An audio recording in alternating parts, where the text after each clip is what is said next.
So hi అందరికీ, నా పేరు శివ. మీరు చూస్తున్న శివ బైక్ మెకానిక్. ఇది అయితే హోండా చైన్ బైక్. ఈ వెహికల్ అయితే బండి జర్కింగ్ కంప్లైంట్తో మన దగ్గరికి వచ్చింది. బండి అయితే ఎక్సిలేటర్ ఇస్తుంటే పెట్రోల్ అయిపోయినట్టు జర్కింగ్ ఇస్తుంది. మనం కీ అయితే ఆన్ చేసాము. సెన్సార్ లైట్ అనేది, మీటర్లో చెక్ లైట్ అనేది ఏం పడట్లేదు. ఎలక్ట్రికల్ కంప్లైంట్ అయితే బండికి ఏం లేదు. బండి అయితే స్టార్ట్ అవుతుంది కానీ జర్కింగ్ బండి అనేది జర్కింగ్ వస్తుంది. బండికి మెయిన్గా జర్కింగ్కి రావాల్సిన కంప్లైంట్ ఎందుకు వస్తుందంటే, ఫస్ట్ ఆఫ్ ఆల్ మన ఫ్యూల్ ఇంజెక్టర్ మోటార్ అయితే ఫిల్టర్ ఉంటుంది, లోపల ఫిల్టర్ అయితే జామ్ అయ్యి పెట్రోల్ సర్క్యులేషన్ సరిగ్గా కాకపోవడం వల్ల ఇంజెక్టర్ ప్రాబ్లం అనేది వస్తుంది. పెట్రోల్ ఇంజెక్టర్ అయితే ఫ్యూల్ ఇంజెక్టర్ మోటారు, ఇందులోకి నుంచి అయితే ఫుల్ ప్రెజర్తో మనకు పెట్రోల్ రావాలి. ఇప్పుడు కీ ఆన్ చేస్తే చూడండి ఒకసారి, పెట్రోల్ తక్కువ వస్తుంది.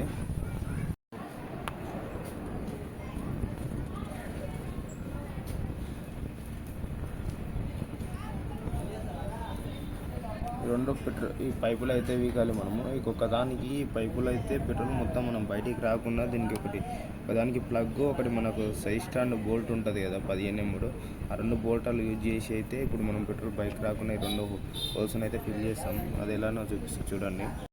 ఇదే ఫ్యూల్ ఇంజెక్టర్ మోటారు. ఈ మోటార్ అయితే నేను ఓపెన్ చేసి చూపిస్తా. ఈ క్లిప్పులు అయితే క్లిప్ సిస్టమ్ ఉంటుంది. మనం అయితే మెల్లగా ఈ క్లిప్పులు తీసి అయితే బయటికి వస్తుంది. లోపల ఫిల్టర్ పొజిషన్ ఎలా ఉందో చూపిస్తా.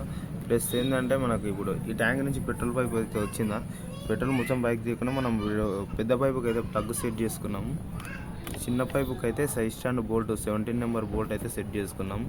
ఇలా సెట్ చేసుకుంటే అయిపోతుంది. మళ్ళీ మనం పైప్ మడత పెట్టి దాన్ని ఎక్కించుకుంటే అయిపోతుంది మెల్లగా. మొత్తం పెట్రోల్ తీసే అవసరం లేదు. ఇప్పుడైతే ఈ ఫిల్టర్ ఓపెన్ చేసి చూపిస్తా చూడండి.